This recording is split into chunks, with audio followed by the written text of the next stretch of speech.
নমস্কাৰ, আপোনালোকক স্বাগতম জনাইছো অসম ফিচাৰ ইউটিউব চেনেল। আশা কৰোঁ আপোনালোকৰ সকলোৰে খবৰ ভাল। তো Srimanta Sankardev university of health ছায়েন্সৰ মুখ্য SSUHSৰ GNM নাৰ্ছিঙৰ ৰিজাল্টটো ঘোষণা হ'ল। তো আপোনালোকে SSUHSৰ অফিচিয়েল ৱেবছাইটৰ থ্ৰু দি ৰিজাল্টটো চেক কৰিব পাৰিব। তো কেনেকৈ চেক কৰে ইয়াৰ ভিডিঅ' আছে, আপোনালোকে চাই ল'ব পাৰিব। তো এই ভিডিঅ'টোত আজি আমি কাউন্সিলিঙৰ ডিটেইলছৰ ওপৰত আলোচনা কৰিম। তো কিমান ৰেংকলৈকে মাতাৰ সম্ভাৱনা আছে, তাৰপিছত ডকুমেণ্ট কি লাগিব, চিট কেপাচিটি কিমান আছে, কাউন্সিলিং ক'ত হয়, এই সকলোবিলাক তথ্য এই ভিডিঅ'টোত জনাম। যদি আপোনালোকৰ চেনেলটো প্ৰথমবাৰৰ বাবে আহিছে তেন্তে ছাবস্ক্ৰাইব কৰি কাষত থকা বেল আইকনটো অন কৰি থৈ দিব। তো প্ৰথমতে আমি কাউন্সিলিঙৰ ডিটেইলছৰ ওপৰত আলোচনা কৰিম। তো কাউন্সিলিং কেতিয়ালৈকে হোৱাৰ সম্ভাৱনা আছে? তো কাউন্সিলিঙৰ ক্ষেত্ৰত আপোনালোকে অক্টোবৰত হোৱাৰ সম্ভাৱনা আছে। তো পূজাৰ পিছত বা পূজাৰ আগতে ইয়াৰে কাউন্সিলিংটো হ'ব। মোৰ সম্ভাৱনাত পূজাৰ পিছত কাউন্সিলিং হোৱাৰ চান্স আছে। তো কাউন্সিলিং নটিচ যেতিয়া দিয়ে আমাৰ চেনেলটোত দি দিবলৈ চেষ্টা কৰিম, চেনেলটো ছাবস্ক্ৰাইব কৰি থৈ দিব। তো কাউন্সিলিং হৈ গ'ল। নৰ্মেলি কাউন্সিলিং ৰিজাল্ট দিয়াৰ এমাহ মানৰ ভিতৰত হৈ যায়। তো ৰিজাল্ট এতিয়া দিলে এমাহৰ অক্টোবৰৰ মাজত ইয়াৰে কাউন্সিলিং হোৱাৰ সম্ভাৱনা আছে। আৰু ইয়াতে আপোনালোকক জনাই থৈ দিওঁ যে বেলেগ কৰ্চৰ দৰে এই কৰ্চটোত কাউন্সিলিঙৰ নটিচবিলাক ডিএমইত প্ৰকাশ নকৰে। তো কিছুমান কৰ্চৰ নটিচবিলাক বেলেগত প্ৰকাশ কৰে, যেনেকৈ BSc মেডিকেল টেকনলজিৰ কাউন্সিলিং নটিচ SSUHSৰ আৰু নিউজ পেপাৰত দিয়ে।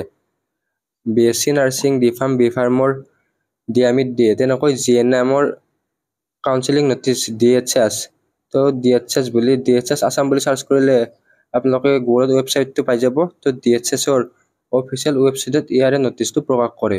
তো আপোনালোকে নিউজ পেপাৰবিলাকো চাই থাকিব পাৰিব, নিউজ পেপাৰতো ইয়াৰ কাউন্সিলিং নটিচ প্ৰকাশ কৰে। তো গম পালে যে GNMৰ কাউন্সিলিংটো ডিএমই নহয়, DHS হয়। তো নেক্সট DHSত নটিচটো দিয়ে। বাকী কাউন্সিলিং প্লেচ, GNM নাৰ্ছিঙৰ কাউন্সিলিং প্লেচটো হ'ল SSUHSৰ কনফাৰেন্স বা অডিটৰিয়াম হলত হয়। তো SSUHSৰ অডিটৰিয়াম হলত ইয়াৰে কাউন্সিলিংটো পাতে। তো লাষ্ট 2022ত GNM নাৰ্ছিঙৰ কাউন্সিলিং হৈছিলে। তো তেতিয়া ইয়াৰে SSUHSৰ অডিটৰিয়াম হলত হৈছিলে, তো যিটো গুৱাহাটীত অৱস্থিত। বাকী কাউন্সিলিঙৰ কথা গম পালে। তো আপোনালোকে আমাৰ হোৱাটছআপ গ্ৰুপত জইন হৈ ল'ব। কাউন্সিলিঙৰ ডিটেইলছ সেইবিলাক তাতো দি দিয়া হ'ব। তো নেক্সট লৈ আহিছোঁ কিমান ৰেংক পালে কাউন্সিলিঙত যাব পাৰিব।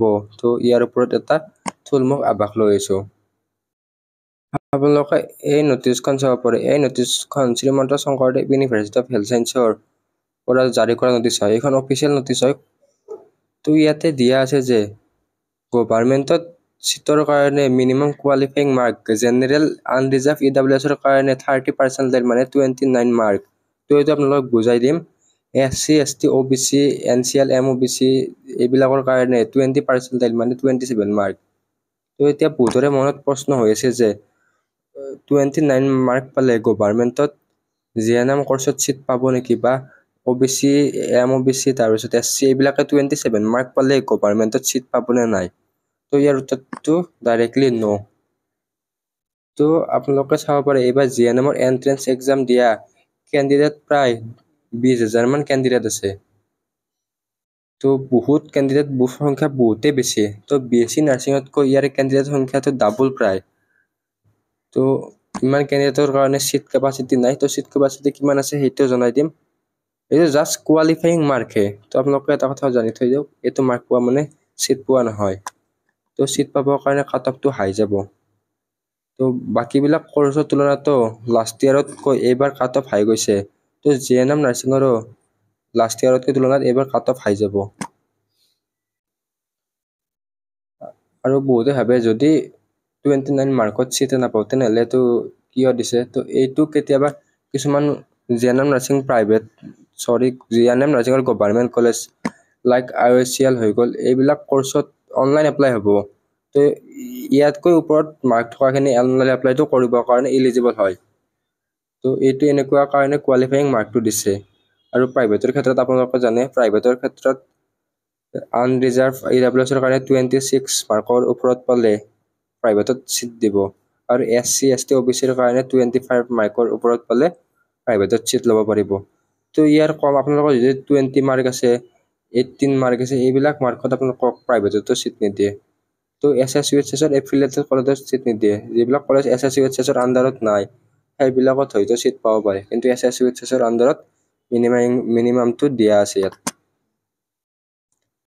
যদি আপোনালোকে প্ৰাইভেটত GNM নাৰ্ছিং পঢ়িব বিচাৰে তেনেহ'লে পূৰ্বোত্তৰ ইনষ্টিটিউট অফ নাৰ্ছিঙত এডমিশ্যন ল'ব পাৰিব। এইখন গুৱাহাটীত অৱস্থিত। তো গুৱাহাটীৰ ঘৰামাৰাত এই কলেজখন আছে।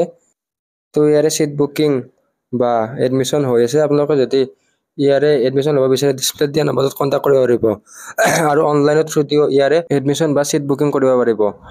তো ইয়াতে টোটেল উইথ হোষ্টেল ইনক্লুড কৰি টোটেল কোৰ্ছটোৰ ফিজ হৈ গ'ল 5.45 লাখছ। তো এতিয়া এক্সপেক্টেড কাট অফ ৰেংক কিমান যাব পাৰে সেইটো লৈ আহিছোঁ। তো এইটো ৰেংক হিচাপে দিয়া আছে। তো মাৰ্ক হিচাপে এনালাইচিছ কৰাটো অলপমান প্ৰব্লেম হয়। তো ৰেংক হিচাপে দিয়া আছে। তো এইটো অভাৰঅল ফাৰ্ষ্ট কাউন্সিলিঙৰ কাৰণে নাই দিয়া। অভাৰঅল 2-3টা যি কাউন্সিলিং হ'ব, তো সেই কাউন্সিলিঙৰ শেষলৈকে কিমান ৰেংক যাব পাৰে সেইটো দিয়া আছে। যদি আপোনালোকৰ আনৰিজাৰ্ভ কেটেগৰীত পৰে তেনেহ'লে আপোনালোকৰ যদি 1ৰ পৰা 500 মানলৈকে বা 600 মানলৈকে ৰেংক আছে তেনেহ'লে চিট পোৱাৰ চান্স আছে। তো EWSৰ ক্ষেত্ৰত যদি আপোনালোকৰ 1ৰ পৰা 700 মানলৈকে ৰেংক আছে তেনেহ'লে চিট পোৱাৰ চান্স আছে। তো এইটো অসম ফিচাৰৰ পৰাই দিয়া এক্সপেক্টেড কাট অফে হয়। তো অফিচিয়েলি এতিয়ালৈকে নাই দিয়া, অফিচিয়েলি প্ৰায় ইয়াৰ আশে পাশে থাকিব। তো নেক্সট OBCৰ ক্ষেত্ৰত যদি আপোনাৰ 1ৰ পৰা 900 মান ৰেংকলৈকে আপোনালোকৰ ৰেংক আছে তেনেহ'লে চিট পোৱাৰ চান্স থাকিব। নেক্সট SCৰ ক্ষেত্ৰত যদি আপোনালোকৰ 1ৰ পৰা 1200 মানলৈকে ৰেংক আছে, তো ইয়াৰ ভিতৰত ৰেংক আছে আপোনালোকৰ চিট পোৱাৰ চান্স থাকে। বাকী ST প্লেনৰ কাৰণে 1500, এইটো 1ৰ পৰা 1500 ভিতৰত থাকিলে চিট পোৱাৰ চান্স থাকিব। আৰু ST হিলছৰ কাৰণে 1700 ৰেংকলৰ ভিতৰত থাকিলে আপোনালোকৰ চিট পোৱাৰ চান্স থাকে। বাকী যিসকলৰ ৰেংক কেটেগৰী ৱাইজ নহয়, নৰ্মেলি 300ৰ পৰা 400ৰ ভিতৰত আছে, তো সেইবিলাকে আনৰিজাৰ্ভতে চিট পোৱাৰ প্ৰায়খিনি চান্স আছে। তেওঁলোকে চিট পাবই যদি ডকুমেণ্টবিলাক ঠিক আছে। তো ইয়াতে কেটেগৰী ৱাইজ দিয়া আছে, আপোনালোকে স্ক্ৰীনশ্বট মাৰি ৰাখিব পাৰে। নেক্সট ডকুমেণ্টৰ কথা আলোচনা কৰোঁ। তো ইয়াৰে কাউন্সিলিঙৰ টাইমত কি ডকুমেণ্ট লাগিব? তো আপোনালোকৰ ক্লাছ 10ৰ মাৰ্কশ্বিটখন লাগিব, ক্লাছ 10ৰ এডমিট কাৰ্ডখন লাগিব। তো যদি আপোনালোকে ক'ভিড বেটছৰ হয় তেনেহ'লে এডমিট কাৰ্ডটো নাই চাগে, তো নহ'লে আপোনালোকক এডমিট কাৰ্ডটো নালাগে। নেক্সট আপোনালোকৰ ক্লাছ 12ৰ মাৰ্কশ্বিট আৰু পাছ চাৰ্টিফিকেট লাগিব। Next caste certificate. তো জেনেৰেলৰ কাৰণে একো চাৰ্টিফিকেট নালাগে। যদি EWS চাৰ্টিফিকেট আছে তেনে EWS চাৰ্টিফিকেটখন লাগিব আৰু ভেলিডিটি থাকিব লাগিব। তো এতিয়াও সময় আছে, EWS চাৰ্টিফিকেট ভেলিডিটি নাই তেনেহ'লে বনাই লওক। তো EWSৰ ক্ষেত্ৰত অলপমান কাট অফটো কম যায়। নেক্সট OBCৰ কাৰণে NCL চাৰ্টিফিকেটখন লাগিব। তো বহুতৰ মনত প্ৰশ্ন হৈছে OBCৰ কাৰণে NCLখন লাগে নেকি? তো ইয়াতে OBCৰ কাৰণে NCLখন লাগিব আৰু NCLখন ভেলিড হ'ব লাগিব। প্ৰায় ইয়াৰে NCLখন অক্টোবৰ-নৱেম্বৰলৈকে ভেলিডিটি থকা আপোনালোকে আনিব। যদি আগৰ এইটো মাহতে আপোনালোকৰ ভেলিডিটি গৈছে তেনেহ'লে বনাই ল'ব। Next PRC permanent resident certificate. তো PRCখন বনাই ল'ব। PRCখন বনাওঁতে প্ৰায় এমাহমান সময় লাগে। আপোনালোকে অতি সোনকালে PRCখন বনাই ল'ব। তো এইখিনি SSUHSৰ ক্ষেত্ৰত। যদি IOCLৰ ক্ষেত্ৰত চাবলৈ যায়, IOCLৰ ক্ষেত্ৰত কিন্তু ইনকাম চাৰ্টিফিকেটখনৰ প্ৰয়োজন হ'ব। তো ইনকাম চাৰ্টিফিকেটখনো বনাই ল'ব। তো এতিয়া আমি চিট কেপাচিটিৰ কথা ইয়াতে চাই ল'ম। তো এইখন নটিচ জাৰি কৰা হয় আছাম নাৰ্ছিং কাউন্সিলিঙৰ পৰা। তো ইয়াতে কোনখন কলেজত কিমান চিট আছে সকলোবিলাক আছে আৰু চিট কেপাচিটিৰ ভিডিঅ' অলৰেডি আছে, আপোনালোকে চাই ল'ব পাৰিব। তো এই গভৰ্ণমেণ্টৰ কাৰণে এইখিনি চিট আছে, আপডেটেড হয়। তো পাছত প্ৰাইভেটৰ কাৰণে লৈ আহিম। তো 1 নম্বৰত আছে MC 60টা চিট আছে, গভৰ্ণমেণ্ট হয়, ডিষ্ট্ৰিক্ট ডিব্ৰুগড়ত অৱস্থিত। এনেকৈ আপোনালোকে চাই ল'ব পাৰিব। তো তলৰ ফালে স্ক্ৰল ডাউন কৰি থাকিলে ইয়াতে টোটেল চিট কেপাচিটি কিমান আছে সেইটো ইয়াতে দেখা যাব। ইয়াতে টোটেল চিট কেপাচিটি আছে 1260টা। তো ইয়াতে গভৰ্ণমেণ্টত 1260টা চিট আছে যদিও ইয়াৰে কেইটামান চিট ৰিডিউচ হয়। তো এই ভিডিঅ'টোত এইখিনি আছিল। আশা কৰোঁ আপোনালোকে ভিডিঅ'টো ভাল পালে। তো যেতিয়া যিকোনো ধৰণৰ নতুন নটিচ দিয়ে আমাৰ চেনেলত বা হোৱাটছএপৰ গ্ৰুপৰ জৰিয়তে দিবলৈ চেষ্টা কৰিম। আপোনালোকে আমাৰ হোৱাটছএপ চেনেল বা হোৱাটছএপ গ্ৰুপত জইন হৈ ল'ব পাৰিব। লিংক ডেছক্ৰিপশ্যনত দিয়া থাকিব। ধন্যবাদ।